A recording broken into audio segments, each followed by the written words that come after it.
warahmatullahi wabarakatuh. Di sini kami akan mempresentasikan hasil kerja kelompok kami, yaitu laporan praktek kewirausahaan bidang usaha kuliner bakso soyami dari mata kuliah kewirausahaan. Sebelum lanjut ke materi, izinkan saya memperkenalkan diri terlebih dahulu. Saya sendiri Ahmad Santosa dan ada rekan-rekan saya, Desi Anurul, Galih Rahmat Fadilah, Lismayanti Nurfitri, dan Opi Nurmala. Baik, langsung saja ke materi.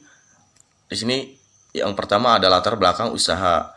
Bidang usaha kuliner merupakan suatu bidang bisnis yang memiliki peluang paling besar dalam meraup keuntungan ketimbang bisnis pada bidang lain.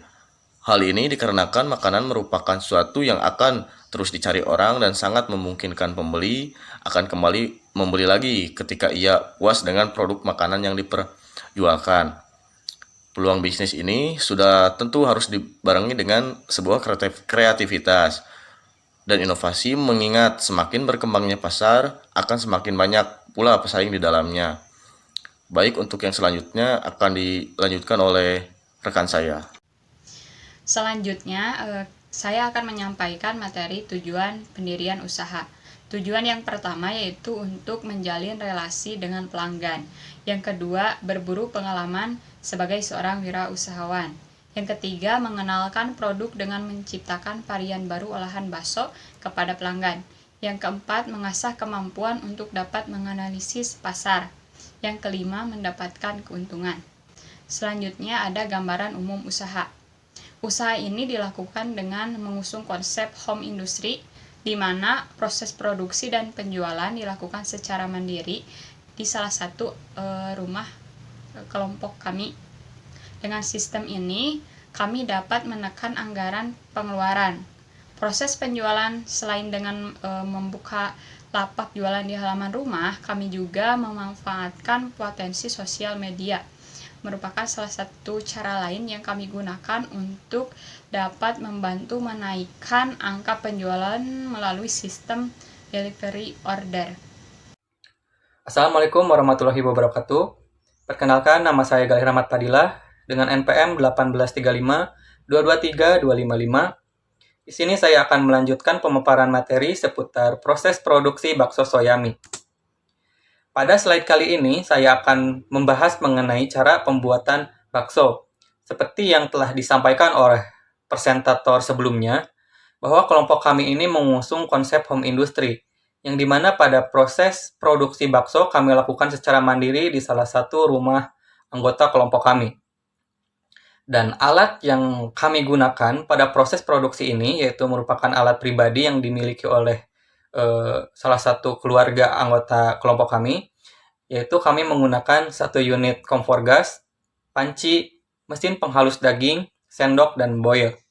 Dan bahan yang kami gunakan pada proses produksi ini merupakan bahan dengan kuantiti terkecil, yang dimana kami menggunakan 600 gram dada ayam, 8 sendok makan tepung tapioka, 1 butir putih telur, 5 siung bawang putih, 3 siung bawang merah, 2 sendok teh garam, 1 sendok teh merica bubuk, 1 bungkus kaldu ayam, dan 1 sendok makan probaso.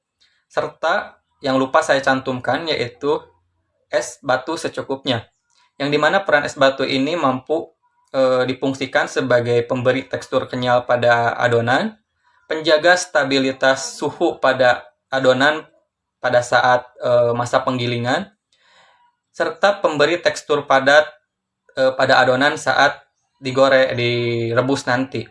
Dan oleh karena itu, peran es batu ini lebih penting dan lebih disarankan daripada peran air es itu sendiri, yang dimana air es ini hanya dapat memberikan efek cair pada adonan, sedangkan es batu ini dapat memberikan elastisitas pada adonan, pemadatan pada adonan, serta pemberian penjagaan suhu dari berkembangnya bakteri pada adonan pada saat masa penggilingan yang diakibatkan oleh tingginya suhu pada mesin penggiling.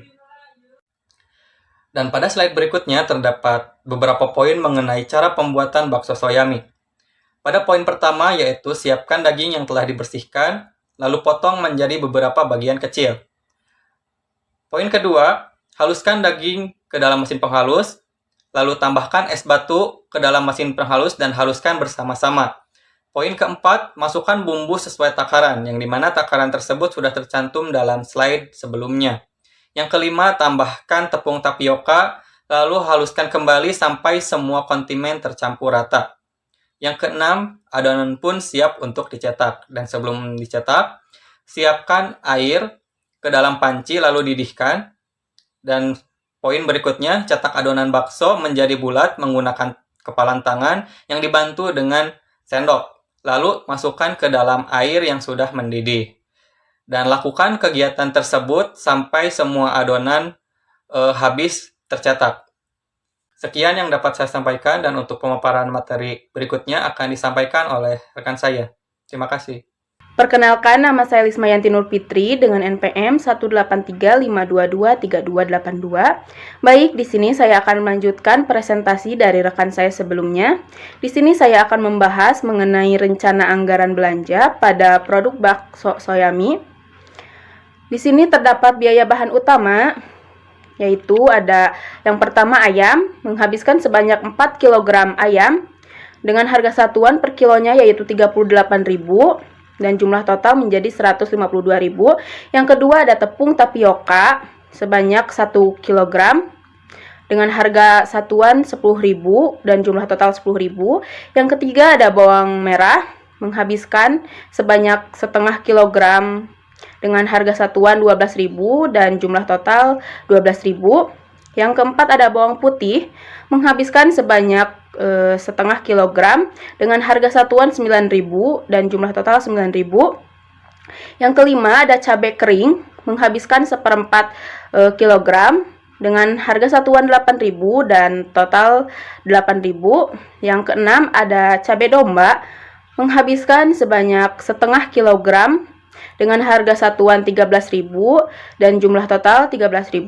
Yang ketujuh ada garam menghabiskan satu bungkus yang berat 250 gram dengan harga satuan 2.000, jumlah total 2.000. Yang kedelapan ada masako menghabiskan sebanyak 5 saset dengan harga satuan per saset yaitu 1.000, jumlah total menjadi 5.000. Yang kesembilan ada probaso menghabiskan 5 saset dengan harga satuan per saset yaitu 1.000 dan jumlah totalnya menjadi 5.000. Yang ke-10 adalah lada bubuk menghabiskan 5 saset juga dengan harga satuan per saset yaitu Rp1.000 dan jumlah total menjadi 5.000. Yang ke-11 ada mie telur menghabiskan 3 bungkus dengan harga satuan 3.500 dan jumlah total menjadi 10.500.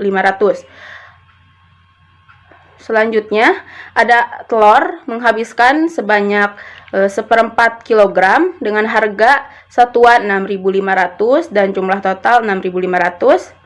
Ke-13 ada saus bantal menghabiskan sebanyak 1 kilogram dengan harga satuan 10.000 dan jumlah total 10.000. Yang terakhir ada kecap sedap menghabiskan sebanyak 1 kilogram dengan harga satuan 20.000 dan jumlah total menjadi 20.000. Nah, dijumlahkan dari yang pertama sampai yang terakhir yaitu sebanyak Rp268.000. Itu untuk biaya bahan utama. Selanjutnya ada biaya tambahan yang berupa plastik dan kresek. Untuk plastik menghabiskan 1 pak dengan harga satuan Rp4.000 dan jumlah total 4.000. Yang kedua ada kresek menghabiskan 1 pak juga yaitu harganya 6.500 dengan jumlah total 6.500. Kemudian dijumlahkan untuk biaya tambahan yaitu 10.500. Kemudian selanjutnya ada data akumulasi modal dan penghasilan di mana kelompok kami menggunakan modal sebanyak 278.500. Ini hasil ini dihasilkan dari biaya utama ditambah dengan biaya tambahan menjadi 278.500. Nah, modal 278.500 ini menghasilkan sebanyak 3 kali penjualan, di mana pada penjualan pertama kelompok kami menghasilkan 15 porsi dan hasil yaitu 150.000. Pada penjualan kedua menghasilkan 20 porsi, menghasilkan Rp200.000, dan yang terakhir pada penjualan ketiga menghasilkan 24 porsi dengan hasil Rp240.000. Maka dijumlahkan hasil yang kami peroleh dari penjualan pertama, kedua, dan ketiga yaitu sebanyak Rp590.000. Sekian dari saya. Selanjutnya akan dilanjutkan oleh rekan saya selanjutnya. Assalamualaikum warahmatullahi wabarakatuh. Perkenalkan, nama saya Opi Nurmala dari kelas 6E kelompok 1. Baik, di sini saya akan menyimpulkan mengenai laporan praktek kewirausahaan mahasiswa di bidang Soyami ini. Baik, untuk mempersingkat waktu kita mulai saja. Jadi, berdasarkan serangkaian kegiatan penjualan, perincian laporan anggaran belanja hingga pada laporan penghasilan, dapat disimpulkan bahwa kelompok 1 hanya mampu untuk memutarkan modal saja. Proses penjualan yang kurang maksimal menyebabkan sedikitnya keuntungan yang didapat oleh tiap-tiap anggota. Akan tetapi, terlepas dari itu, pada kegiatan praktek kewirausahaan ini, sedikitnya telah membuat kemampuan tiap anggota meningkat.